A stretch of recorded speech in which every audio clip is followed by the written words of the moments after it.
Pernah nggak kalian kepikiran, apakah ada hubungan nyata antara durasi tidur mahasiswa dengan tingkat fokus saat sidang?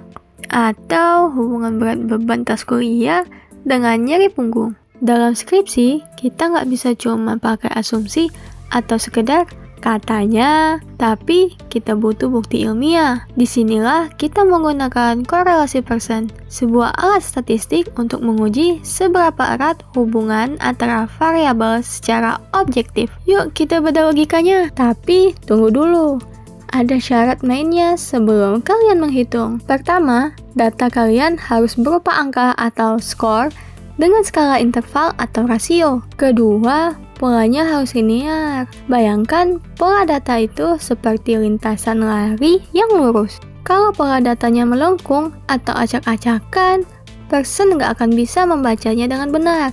Dan satu lagi, pastikan datanya berdistribusi normal ya. Kalau syaratnya sudah aman, sekarang waktunya kita baca arah hubungannya. Ini krusial banget buat bab 4 skripsi kalian. Arah korelasi itu ada dua. Pertama, korelasi positif, yang artinya searah. Kalau satu variabel naik, variabel pasangannya ikut naik. Contohnya, semakin rutin terapi dilakukan, semakin besar perkembangan motorik pasien. Kedua, korelasi negatif, artinya berlawanan. Kalau yang satu naik, yang satunya justru turun. Contohnya, semakin tinggi tingkat stres, semakin rendah konsentrasi belajar mahasiswa. Lalu, seberapa kuat sih hubungan itu? Kita bisa lihat dari nilai R atau koefisiensi korelasi. Nilainya bergerak dari -1 sampai +1. Jika angka R mendekati 1 atau -1, artinya hubungan variabel kalian kuat banget. Tapi kalau mendekati 0, artinya hubungannya sangat lemah atau bahkan gak nyambung. Terakhir, dan yang paling menentukan nasib hipotesis kalian, adalah signifikansi atau p-value. Pertanyaannya, apakah hubungan ini nyata atau cuma kebetulan? Kuncinya adalah P atau probability harus di bawah 0,05. Jika nilai signifikasi kalian di bawah 0,05, artinya hubungan tersebut benar-benar nyata terjadi di lapangan, bukan karena kebetulan. Kali ini kita akan langsung mempraktikkan bagaimana cara menguji hipotesis menggunakan korelasi Pearson di aplikasi SPSS. Biarkan kita pakai contoh kasus penelitian mahasiswa yang sudah kita bahas sebelumnya ya.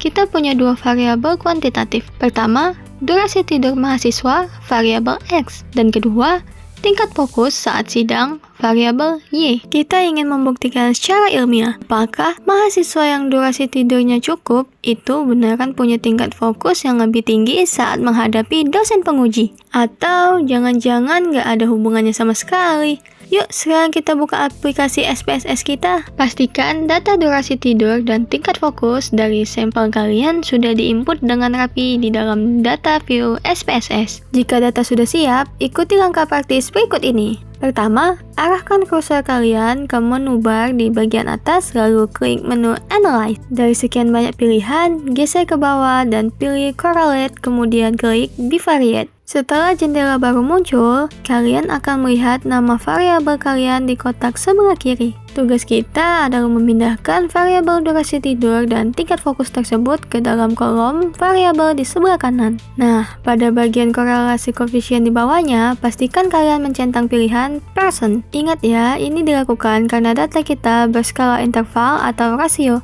dan sudah berdistribusi normal. Terakhir, tinggal klik OK. Dalam waktu 1 detik, SPSS akan langsung memunculkan jendela output berupa tabel matriks korelasi. Jangan bingung melihat banyaknya angka di tabel itu, karena kita hanya perlu fokus pada dua angka paling sakti untuk menentukan nasib skripsi kalian. Angka pertama, lihat baris signifikat atau two-tailed atau p-value. Angka ini yang mendikte apakah hubungan kedua variabel kita ini nyata atau cuma kebetulan. Aturan mainnya, jika nilai signifikan kalian di bawah 0,05, maka hubungan tersebut dinyatakan signifikan, alias nyata terjadi di lapangan. Seperti pada contoh, nilai signifikan yang tertera adalah 0,034. Artinya, hipotesis terbukti.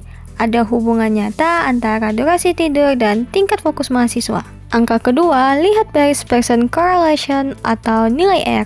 Angka ini menunjukkan arah dan kekuatan hubungan. Jika nilainya bertanda positif, berarti hubungannya searah. Makin cukup durasi tidur kalian, makin tinggi tingkat fokusnya. Sebaliknya, jika kalian menguji beban tas kuliah dengan nyeri punggung dan hasilnya positif, artinya makin berat tas, makin tinggi tingkat nyerinya. Untuk kekuatannya, jika angka R kalian mendekati 1, itu tandanya hubungan variabel kalian erat banget. Seperti pada contoh, kekuatan hubungan nilai percent correlation sebesar 0,671 menunjukkan hubungan positif yang cukup kuat. Hal yang sering terjadi pada mahasiswa yang membuat gagal paham saat sidang skripsi gara-gara 4 kesalahan fatal dalam uji korelasi ini. Catat baik-baik ya. Pertama, korelasi itu bukan sebab akibat. Korelasi cuma membuktikan adanya hubungan, bukan siapa yang memengaruhi siapa. Kedua, jangan asal pakai persen. Kalau ada data kalian tidak normal atau skalanya ordinal, kalian wajib pakai Spearman atau Kendall. Ketiga, jangan cuma tergiur angka R yang besar. Kalau nilai p-value atau signifikan kalian di atas 0,05,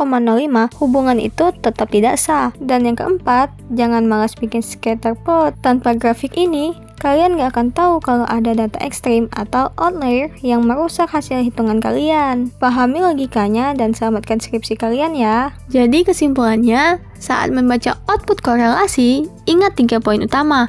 Pertama, cek syaratnya, normal dan linear. Kedua, lihat arahnya, positif atau negatif. Dan yang terakhir, pastikan nilainya signifikan di bawah 0,05. Kalau kalian sudah paham logikanya, dijamin skripsi kalian bakal lancar jaya. Semangat ya buat penelitiannya, dan sampai jumpa!